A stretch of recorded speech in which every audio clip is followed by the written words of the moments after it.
Functional dependency is a constraint that specifies the relationship between two attributes in a database table.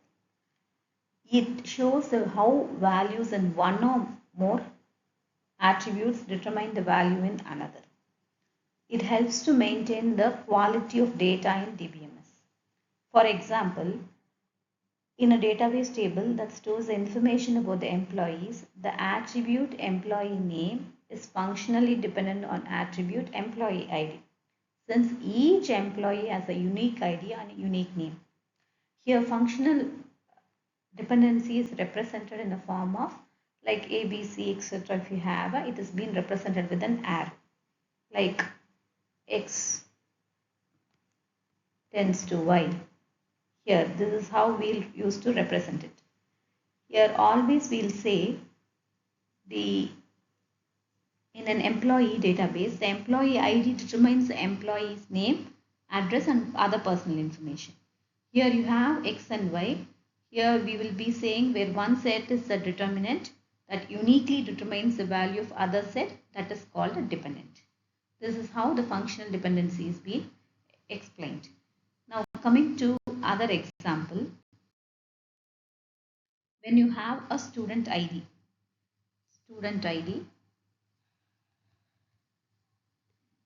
name is there, in such case the student name is determined by their ID only. So if two students have the same student ID, they must have the same name, but unique, like a name called Charles is there. Two Charles are there means the student ID should be same as one. Or the other way we can say the same name but a different student ID. Here this is what the determinant and dependent. The student ID is a determinant, the attributes that determine the value of another attribute, and name is the dependent, that the attribute whose values is determined by the determinant. Okay, while coming to decomposing using functional dependency, it is process of splitting the table or a single database into multiple tables to improve its design and eliminate the redundancy. In this context of functional dependency, the decomposition involves splitting a table into smaller table that satisfies the functional dependency. Then dependency preservation. Here it is a property that ensures that the decomposition of a table into smaller table preserves the functional dependency that existed in the original table.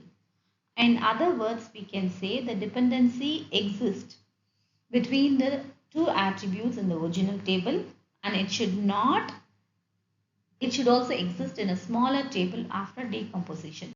Once you have created it, it should not be eliminated. It should be there but in other form, that is a different table.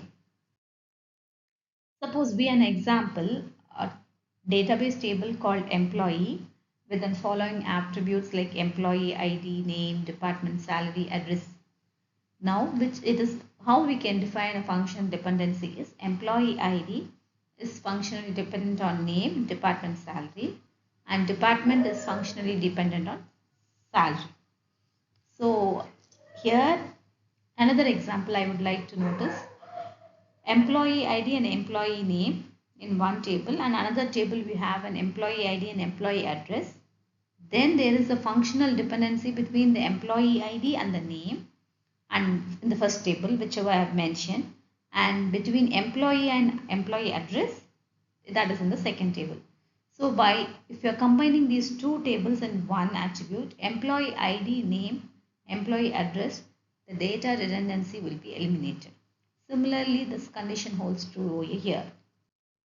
And coming to same example, here employee ID uniquely determines the employee name, department salary, and the department uniquely identifies the salary.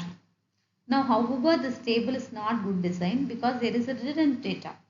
So we have to decompose into smaller tables. So when we would need to update the multiple rows in a table to reflect this change. Now we will take an example of employee 1 and employee 2.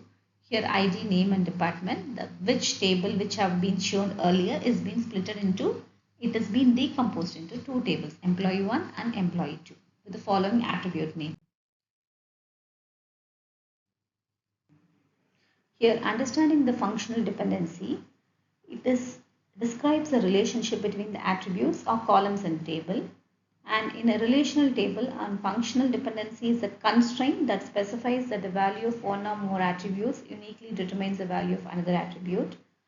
And here it is very essential for normalization, for ensuring the data integrity and reducing the redundancy. Always it is represented by A tends to B. If for any two tuples T1 and T2 in relation R that agree on all attributes in A, they must also agree on all attributes in B. For example, we could take in employee ID attribute might determine the employee name, department and salary. So here the main thing is it should be able to determine the attributes.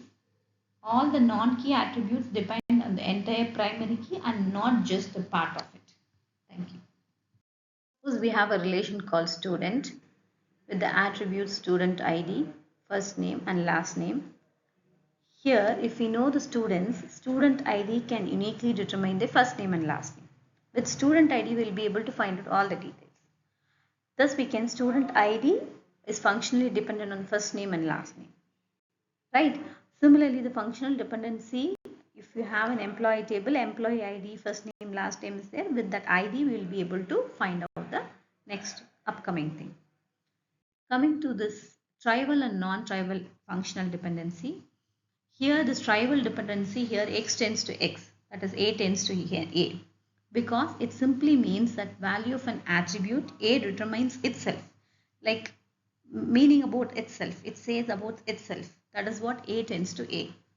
Another example of this trivial functional dependency is B tends to A, which states that knowing the value of A and B allows us to determine the value of A, which is again a trivial.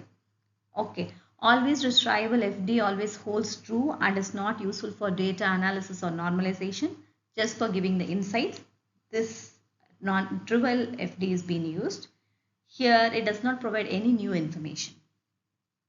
Coming to the next non-trivial functional dependency. Here the dependent attribute is not determined by the determinant attribute. Here we have x tends to y. For example, employee ID. With that employee ID, we would be able to find name and all those stuff. And here employee ID determines the employee name and thus information is not been given already. But we will be able to find it out. This has been used in your normalization and gives an information about the data and all those things.